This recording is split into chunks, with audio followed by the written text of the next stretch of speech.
I'm Preethi Alexander. Thank you all for joining me for today's devotional.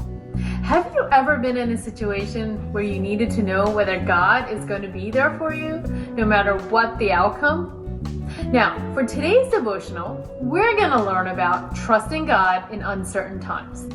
So the passage that we're going to be diving into is taken from Jeremiah chapter 17, verses 7 to 8.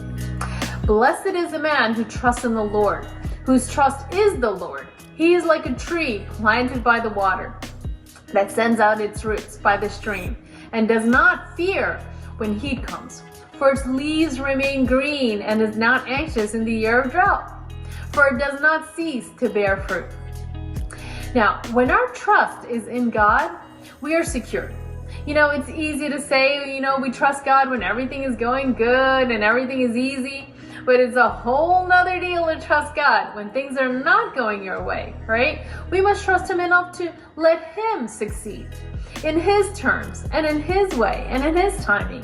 And say, Lord, it's not my timing. I have to learn to say, I'm not going to fight or resist, or I'm not going to fear the outcome. The Lord is my shepherd, and I shall not be in want. It says in Psalms 23.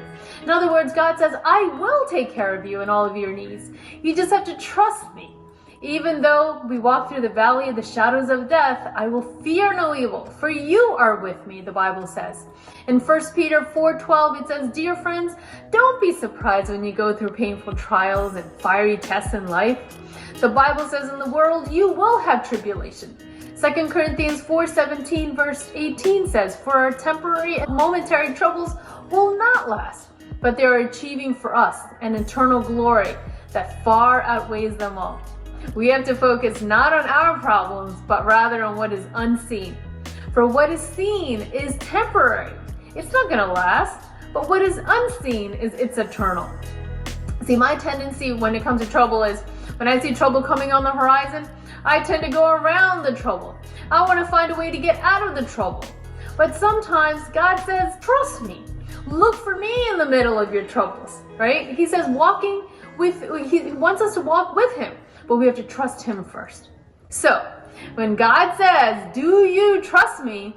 Then you have to make a decision. Will you follow Him and allow Him to do what He wants and not fear the outcome? When we fear the outcome, it says, Lord, I really don't quite trust you.